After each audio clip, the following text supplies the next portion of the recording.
नमस्कार। ग्लोबल योग गीता में आप सभी का स्वागत है। आ, आज हम लोग देखेंगे अष्टादश अध्याय का 73वां श्लोक।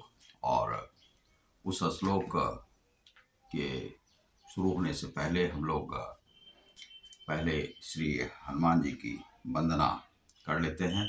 श्री हनुमान जी की वंदना। श्री गुरु चरण सरोज रज निज मन मुकुर सुधार, वरणो रघुबर विमल जसु जो दायक फलचार। बुद्धिहीन तनु जानिके सुमिरो पवन कुमार, बल बुद्धि विद्या देहु मोहि हरहु कलेश विकार। ओम वक्रतुंड महाकाय सूर्यकोटि संप्रभा निर्विघ्नं कुरु मे सर्व कार्येषु सर्वदा। ओम जयंती जय मंगला काली भद्रकाली कपालिनी दुर्गा क्षमा सुधा लक्ष्मी नमस्ते। ओम त्र्यंबकं यजामहे सुगंधि पुष्टिवर्धनम उर्वारुक बंधनान् मृत्यु मुक्षयमामृतात् स्वाहा। ओम श्री हनुमान जी शक्ति दें। और यह जो है पूर्णता तो हुई है गीता की, और बहुत दिनों से मैं आ नहीं पा रहा था क्योंकि आंखों की समस्या थी। शरीर का धर्म अपना है, गुण धर्म उसका होता है। बीमारी तो आपको आएगी ही। इसका अर्थ यह नहीं है कि आप यदि गीता का पाठ करते हैं तो बीमारी नहीं आएगी। आप सही से चलें और जो बीमारी आती है वह भी आप झेलें। और प्राकृतिक रूप से मनुष्य की वृद्धावस्था भी आती है। आज हमारी भी अवस्था जो है 157 वर्ष की के आसपास हो गई है। और जो जीवन में मिला नहीं मिला, फिर भी हम अपने कर्म को करते चले गए। अब यह अवसान की बेला हो सकती है।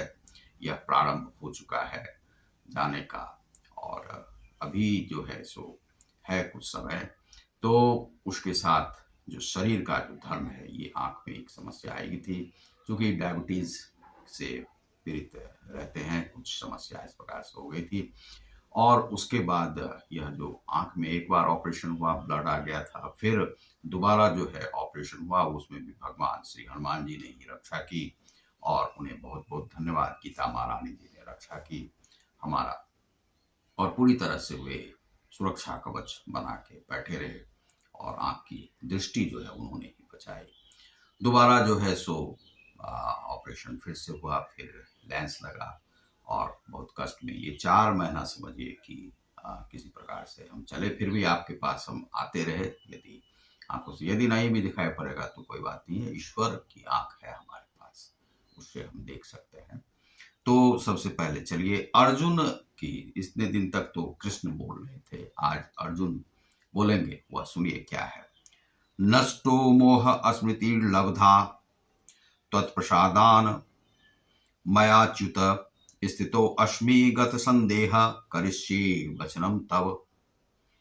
अर्जुन वाच, अर्जुन ने कहा, नष्ट दूर हुआ, मोह मोह, और अच्युत, हे अच्युत, अच्युत किसे कहते हैं? श्री कृष्ण को। स्थित स्थित, अस्मि हूं। अर्जुन ने कहा कि हे कृष्ण, हे अच्युत, अब मेरा मोह दूर हो गया है। आपके अनुग्रह से मुझे मेरी स्मरण शक्ति वापस मिल गई। अब मैं संशय रहित तथा दृढ़ हूं और आपके आदेशानुसार कर्म करने के लिए उद्यत हूं। कि मोह का जो दृष्टि पटल पर जो अर्जुन युद्ध क्यों नहीं लड़ना चाहते थे? अर्जुन इसलिए युद्ध नहीं लड़ना चाहते थे क्योंकि वह इस संसार में जाति, धर्म, परिवार, व्यक्ति के भेद में वे बटे हुए थे। लेकिन जाति, धर्म, व्यक्ति कौन होता है? यदि आपका कोई हितैषी है संसार में, यदि आप जन्म लिए हैं, तो आपका कर्म है कि मनुष्य हितार्थ कार्य करना, मनुष्य के हित में कार्य करना। तभी आपको स्वीकारोक्ति समाज से मिलती है, तभी आपको प्रकृति भी स्वीकार करता है। आप देखते होंगे प्रकृति प्रदत्त जितने भी जो मान लीजिए पेड़ पौधे हैं, पेड़ पौधों को यदि आप जल से सींचते हैं तो पेड़ पौधे आपको फल देते हैं। यदि आप जल से नहीं सींचते हैं तो वे सूख जाते हैं। तो यानी कि प्रकृति उन्हें नष्ट कर देती है। उसी प्रकार से क्या है कि प्रकृति और उसके बाद जो व्यक्ति है, व्यक्ति इस यहाँ पर प्रकृति और व्यक्ति के हित में कार्य करता है। हित में कार्य करना यह होता है कि मानवता के लिए यदि आप मानव जन्म में आए हैं तो मानवता के हित के लिए कार्य करें। यदि आप किसी अन्य जीव में हैं तो वहां पे आपको उस जीव के जो समूह है उनके साथ आपको जुड़ कर रहना होगा। लेकिन आप व्यक्ति हैं, आप समूह नहीं है। साधु न चले जमात, साधु जमात में नहीं चलता है। आप देखते होंगे बहुत बड़े बड़े जो है सो बग्घी पे आ रहे हैं, उनके साथ ये क्या, तो ये बापू हैं, ये महाराज हैं, ये है, चारों तरफ भीड़ लगी हुई है, पुष्प की वर्षा हो रही है, ये हो रहा है, वो हो रहा है। हमने ऐसे ऐसे मठाधीशों को देखा है जो कि मठाधीश होकर के भी पिंजरे में अपने को समझ रहे थे और उस पिंजरे से कैसे निकल के उन्हें भागना है, और वे भागकर फिर से आए। गुजरात में किसी मंदिर में थे जहां पर कि जो सड़क पर जब चलते थे हाथी में उनका निकलता था, और वे 30 वर्ष के होते होते अपनी माता जी थी जो कि झंडेवाला जो मंदिर है उनके जो पुजारी थे शर्मा जी, उन्हीं के पुत्र जो कि हमें दिल्ली में मिले थे, उन्होंने अपनी कथा बताई कि हम इस प्रकार से 30 वर्ष तक किसी मठ के वह रहे मठाधीश, और 8 वर्ष की अवस्था में ही हम निकल चुके थे। लेकिन माता जी की आज्ञा से हमें यहाँ घर आना पड़ा और उन्होंने कहा कि विवाह कर लो हम लोगों के रहते हुए, और उन्होंने विवाह कर ली। लेकिन मेरे पास उतना समय नहीं था। हम 4-5 घंटे वहां पर थे, कहीं पर गए हुए थे, तो उनसे हमारी वार्तालाप हुई। उन्होंने हमें किसी कार्यक्रम में बुलाया था। मैं ज्यादातर किसी कार्यक्रम में जाता नहीं, तो हमने देखा कि मठाधीश भी किस प्रकार से परेशान हो जाते हैं। तो बहुत सारे महाराज जो है सो आ रहे हैं, ये सब जो है जीवन में चल रहा है। तो वह क्या है, एक मोह है। मोह क्या है, धन से मोह, जीवन से मोह। यह क्या, तो हमें हमारा नाम यह है, यश यह है, कीर्ति यह है, ये अहंकार का बोध है। और जो संत जो होता है वह तो आप कभी भी आप देखेंगे, चाहे फुल पैंट में जा रहा है, कहीं भी जा रहा है। लेकिन साधु न चले जमात, साधु कभी जमात में नहीं चलता है, समूह में नहीं चलता है। समूह में कौन चलता है, तो समूह में चलता है जानवर। गाय को हांके तो गाय के पीछे पीछे गाय भी, भैंस को हांके तो भैंस के पीछे पीछे भैंस भी। तो इस प्रकार से जानवर, गधों के पीछे गधे, कुत्ते के पीछे कुत्ते, इस प्रकार से बंदरों के पीछे झुंड में वो चलते हैं। और जो मनुष्य जो होता है, तो मनुष्य जो एकाकी मनुष्य होता है, एकला चलो रे एकला चलो, ये जो है सो रविंद्रनाथ ने कहा था, एकला चलो। तो साधु वही एकला, जो एकला चलने वाला है वही साधु होता है।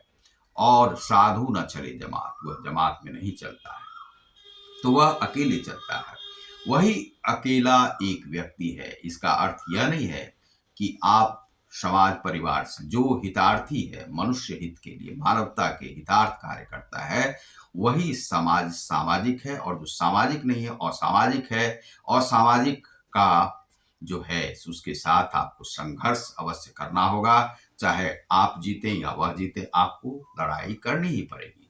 अनेक जो युद्ध लड़े जाते हैं उसके लिए कोई एक जिम्मेदार नहीं होता है। हो सकता है जो सामने वाला है वह जिम्मेदार नहीं है, आपने उसे युद्ध के लिए प्रेरित किया तभी युद्ध करना पड़ा।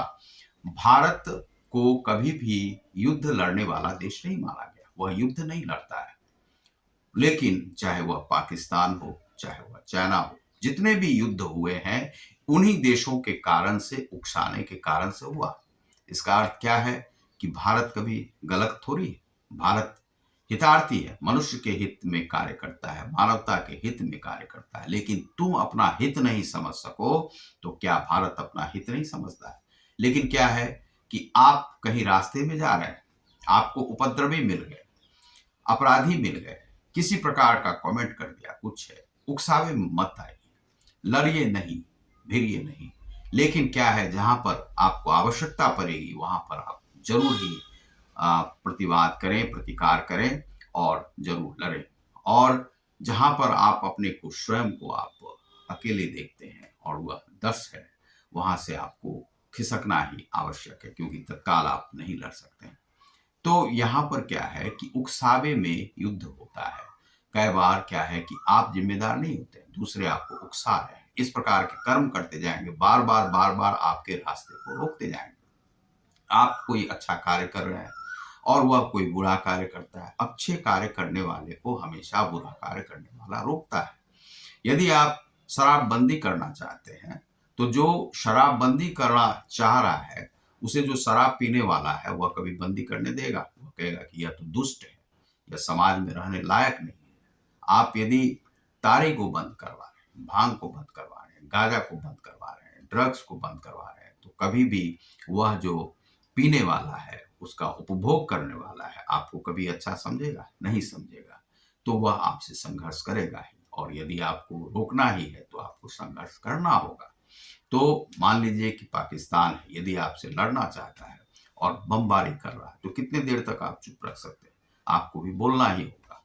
तो आपको अपनी ताकत को बना करके रखना पड़ता है। इस संसार में संघर्ष जो है करना ही पड़ता है। यही अर्जुन के साथ समस्या थी।